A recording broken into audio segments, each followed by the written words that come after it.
நடு இரவுல திடீர்னு யாரோ கதவை தட்டும் சத்தம் கேட்டு ஓடி போய் யாருன்னு கேட்க பேதுரு ஐயா தான் வெளியே நிக்கிறான்னு தெரிஞ்சு சந்தோஷத்துல தலகால் புரியாம கதவை திறக்கவும் மறந்து உள்ளேயோடி எல்லார்கிட்டே சொன்னா யாருமே நம்பல.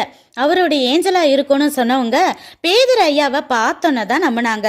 நாங்கள் ஐயாவுக்காக எல்லாரும் கூடி ரொம்ப ஊக்கமா ஜெபிச்சப்போ அதே நேரத்தில் ஜெயிலில் ஒரு ஏஞ்சல் வந்து கட்டி இருந்த சங்கிலியை அறுத்து இரும்பு சிறைச்சாலை கதவை திறந்தும் பேதுரு ஐயாவை வெளியே கூட்டிட்டு வந்து விட்டாங்கன்னு ஐயாவே சொன்ன போது ஜெபத்தோட வேல்யூ எனக்கு முழுசா புரிஞ்சது என ரோதை நினைத்து கொண்டாள்.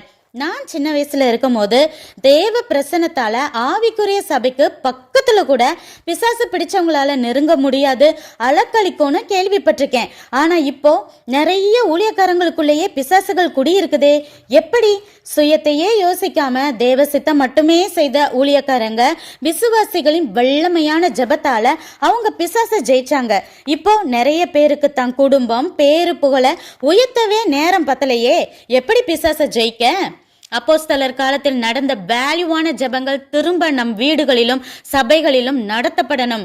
சிறையிருப்பில் உள்ளவர்களின் கட்டுகள் அவிழணும், வியாதிகள் மறையணும், ஆத்துமாக்கள் ரட்சிக்கப்படணும். அதுக்காக இனிமையாவது பிரயாசப்படுவோமா?